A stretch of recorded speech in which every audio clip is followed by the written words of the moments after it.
আসসালামু আলাইকুম সুপ্রিয় শিক্ষার্থী, আশা করি সবাই ভালো আছো। তোমরা যারা উপরের পার্টটি দেখোনি তারা এই চ্যানেলে গিয়ে উপরের পার্টটি দেখে আসতে পারো। তো আমাদের আজকে আলোচনা হবে 14 পৃষ্ঠার নিচে। তো এখানে বলা আছে জোড়াই কাজ।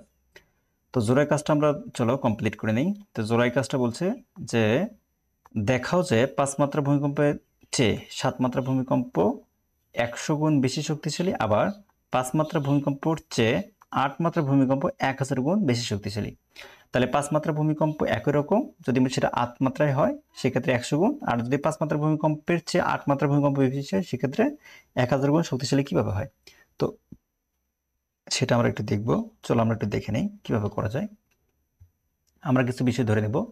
মনে করি যে 5 মাত্রা ভূমিকম্পের তীব্রতা I5, হ্যাঁ। তারপর যদি মনে করি 7 মাত্রা ভূমিকম্পের তীব্রতা I7, আবার 8 মাত্রা ভূমিকম্পের তীব্রতা হবে I8। তো আমরা জানি যে আদর্শ ভূমিকম্পের তীব্রতা S হলে আমরা লিখতে পারি ভূমিকম্পের মাত্রা ইকুয়াল R ইকুয়াল কি লেখা যায় log 10 I ভাগ S। তো আমরা এটা লিখতে পারি, আচ্ছা এখানে R সমান কত 5 মাত্রা, তাই না, log 10 I ভাগ I, শুধুমাত্র I আমরা I5 দাগে করব, I5 ভাগ S। তো এখানে দেখো যদি আমরা log 10 কে এইভাবে লেখা যায় log 10 টু দি পাওয়ার 8, এটা এই পাশে গিয়ে ভিত্তি হয়ে গেল, এবং I টু দি পাওয়ার 5 ভাগ S এটা লেখা যায়। এটাকে আমরা এক নম্বর সমীকরণ লিখছি। অনুরূপভাবে আমরা যদি 7 log 10 to the power I7 ভাগ S লিখি, তাহলে এই যে 10টা কি পাশে এই পাশে গিয়ে ভিত্তি হবে, অর্থাৎ left 10 টু দি পাওয়ার 7 হবে, এবং I7 ভাগ S। তো আমরা এটা 2 নম্বর সমীকরণ দিলাম। 2 নম্বর সমীকরণ দেওয়ার পর আমরা আবার যদি লিখতে পারি পুনরায় যে 8 equal log 10 to the power I8 ভাগ S। তো আমরা এটাকে লিখতে পারি log I8 ভাগ S equal log 10 to the power 8। তো আমরা এখানে 3 নম্বর সমীকরণ দিলাম। তো 2 নম্বর সমীকরণ যদি আমরা একদম দ্বারা ভাগ করি তাহলে আমরা কি পাই দেখো, 2 নম্বরকে একদম ভাগ করলে I7 equal I10 two the পাওয়ার 5।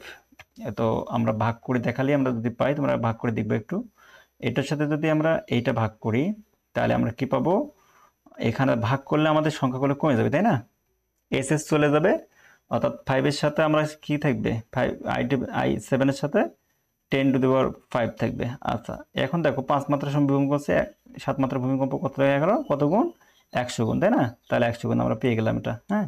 তারপর আমরা যদি 3 এর সাথে 1 ভাগ করে পাই তাহলে আমরা লিখতে পারি I8 ভাগ 10 টু দি পাওয়ার 5। তাহলে আমরা লিখতে পারি যে 5 মাত্রা ভূমিকম্প হচ্ছে 8 মাত্রা ভূমিকম্প 100 গুণ বেশি, এটা আমাদের দেখানো হলো। আচ্ছা তোমরা ভাগ করে একটু নিবা, আমাদের ভাগ করা হয়নি, ল্যাপটপের একটু হয়েছিল তো ভাগ করা হয়নি।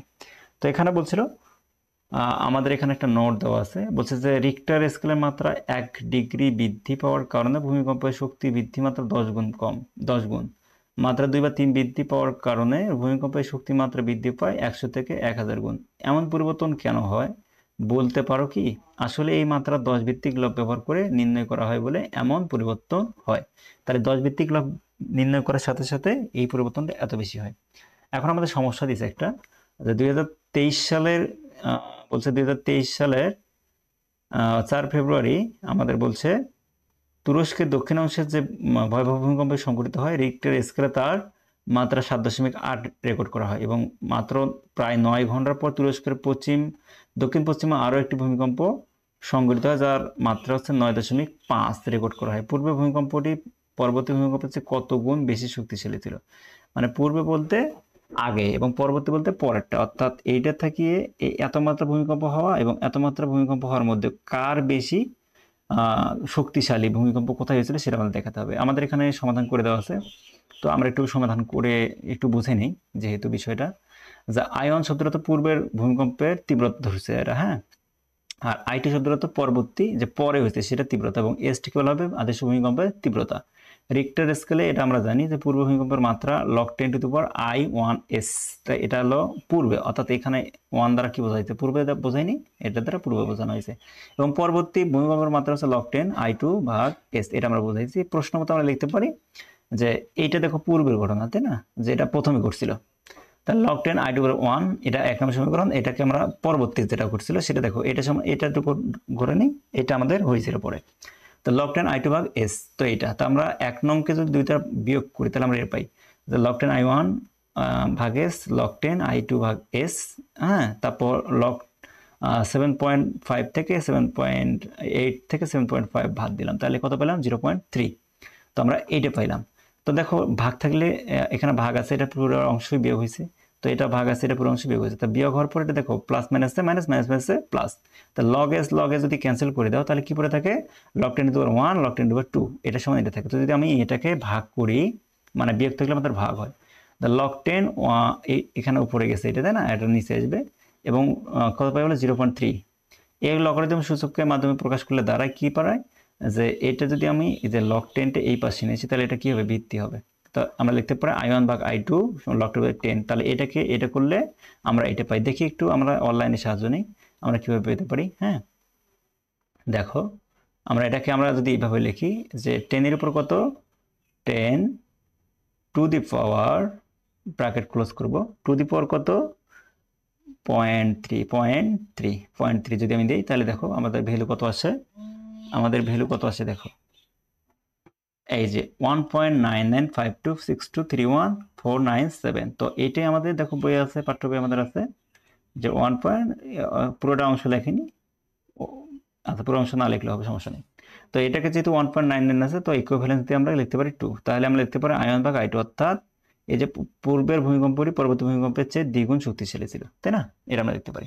তো আমাদের এখানে দেওয়া আছে দেখো যে দলগত একটা কাজ করতে হবে, ঠিক এটার মতো করে আমাদের দলগত একটা কাজ করতে হবে। আশা করি পারবা হয়তো, বা আমি তোমাদেরকে যেহেতু শিখিয়ে দেওয়ার জন্য, তোমাদের সাহায্য করার জন্য ভিডিও। দেখো এখানে বলছে যে 1885 সালের 14 জুলাই মানিকগঞ্জে যে ভয়াবহ ভূমিকম্প সংঘটিত হয় রিক্টার স্কেলে তার মাত্রা ছিল 7.0 রেকর্ড করা হয়। 2003 সালে 27 জুলাই রাঙ্গামাটি বরকল উপজেলায় যে ভূমিকম্প সংঘটিত হয় রিক্টার স্কেলে এর মাত্রা 5.1 রেকর্ড করা হয়। মানিকগঞ্জের ভূমিকম্পটি রাঙ্গামাটি ভূমিকম্পের চেয়ে কত গুণ বেশি শক্তিশালী ছিল সেটা আমাদের দেখতে হবে। তো চলো আমরা একটু দেখে নেই সেটা কেমন শক্তিশালী ছিল। তো মনে করতে হবে, ধরো মনে করি যে i1 মানিকগঞ্জ ভূমিকম্পের তীব্রতা এবং i2 দ্বারা রাঙ্গামাটি ভূমিকম্পের তীব্রতা আমরা হিসাব করলাম। তাহলে এখন মনে করো যে আমরা জানি ভূমিকম্পের মাত্রা সমান r = log 10 i ভাগ s। i ভাগ s শব্দের অর্থ, সরি এখানে i1 দেওয়া উচিত ছিল, এটা দেওয়া আছে। আমরা যদি মানিকগঞ্জ হিসাব করে ধরি, এটা তো আমার সূত্র, ভূমিকম্পের মাত্রা নির্ণয় সূত্র। তো মানিকগঞ্জের যদি আমি ভূমিকম্পের মাত্রা হিসাব করি তাহলে লেখা যাবে log 10 i1 ভাগ s ইকুয়াল কত 7 না, 7 মাত্রায় ছিল। এবং রাঙ্গামাটি ভূমিকম্পের মাত্রা আমরা যদি হিসাব করি log 10 i2 ভাগ s 5.1, এটা আমাদের 2 নম্বর সমীকরণ। তো এটাকে যদি আমরা ভাগ বিয়োগ করি, 1 এবং 2 বিয়োগ করলে তার এরিয়া পাই, তাহলে log 10 i ভাগ s এবং log 10 y2 ভাগ s, অর্থাৎ 7 থেকে 5.1 যদি আমি বাদ দেই সেক্ষেত্রে আমি কি লিখতে পারি যে i2 ভাগ y1 7.5, একবারে করে ফেলছি আমি। তো এটাকে আমরা একটু এভাবে না করে আমরা একটু অন্যভাবে করতে পারতাম। তো এটা দেখো log 10 i1 এটা বিয়োগ করার পরে এস কাটা যেত, i1 i2 থাকতো পূর্বের নিয়মে অনুসারে। তো আমি যদি এটাকে এইভাবে লিখতে পারি, ক্যালকুলেটরে কেমন লেখা যায়, যাই হোক। তো এখানে দেখো log 10 যদি আমি এভাবে লিখি, log 10 i1, হ্যাঁ, তারপর যদি বিয়োগ আছে তাহলে কি হবে, log 10 to the power s আসবে, তাই না, log 10 to the power s আসবে, log 10 to the power s আসলো। আচ্ছা, log 10 to the power s আসলো। তারপর এটা এই যে মাইনাস চিহ্ন আছে, তাহলে এটাও ভাগ হবে, তাহলে আমরা লিখতে পারি মাইনাস log 10, তারপর i2 লিখতে পারি i2, তারপর এটা যদি বিয়োগ আছে তাহলে মাইনাস মাইনাসে প্লাস হবে, হ্যাঁ, log আমরা লিখতে পারি s। এটা আমাদের মিসিং হয়েছে, আমি এই জন্য আন্তরিকভাবে দুঃখিত। এবং এখানে যদি আমি বাদ দেই তাহলে 9 অর্থাৎ 5 2 7 অর্থাৎ 1.9 আসবে, হয়তো বা 1.9 আসতে পারে, হ্যাঁ। আচ্ছা, এখানে দেখো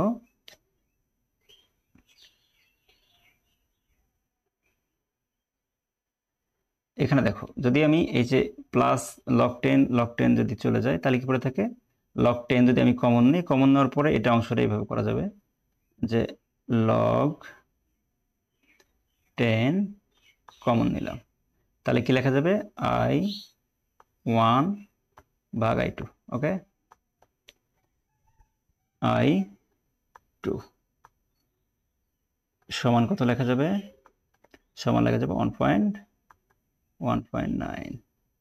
এখন দেখো 1.9 যদি আমি করি তাহলে আমি কি লিখতে পারি, 10 অবশ্যই যাবে, তো অর্থাৎ আমি লিখতে পারি যে আই ভাগ সরি এটা লেখা যাবে। এটা লেখার পরে যদি আমি এই 10 উপর, অর্থাৎ আমি আসলে দুঃখিত,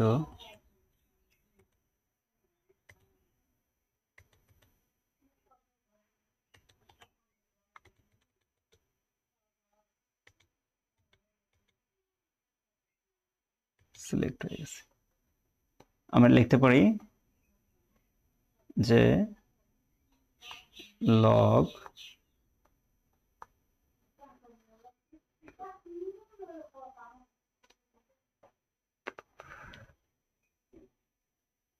আশা করি বুঝতে পারছো তোমরা, আমি আন্তরিকভাবে দুঃখিত এটার জন্য। তাহলে এখানে I1 I2 এটাকে যদি আমি আর গুণ করে দিই তাহলে এর সাথে আমি কি পাবো, I1 এর সাথে I2 পাবো, অর্থাৎ আমি লিখতে পারি মানিকগঞ্জ ভূমিকম্পটি রাঙ্গামাটি ভূমিকম্পের তুলনায় 7.9 অর্থাৎ 79.83 গুণ শক্তিশালী ছিল। তো আজকে এই পর্যন্ত, সবাই ভালো থাকো, সুস্থ থাকো। আমি আমার কিছু মিসিং এর জন্য আন্তরিকভাবে দুঃখিত। আশা করি বুঝতে পারছো। উপরে যদি অঙ্কটা বুঝতে পারো তাহলে এটা এই ক্যালকুলেশনটুকু ইনশাআল্লাহ তোমরা নিজেরাই করতে পারবা। সবার সুস্থতা কামনা করে এখানে বিদায় নিচ্ছি। খোদা হাফেজ।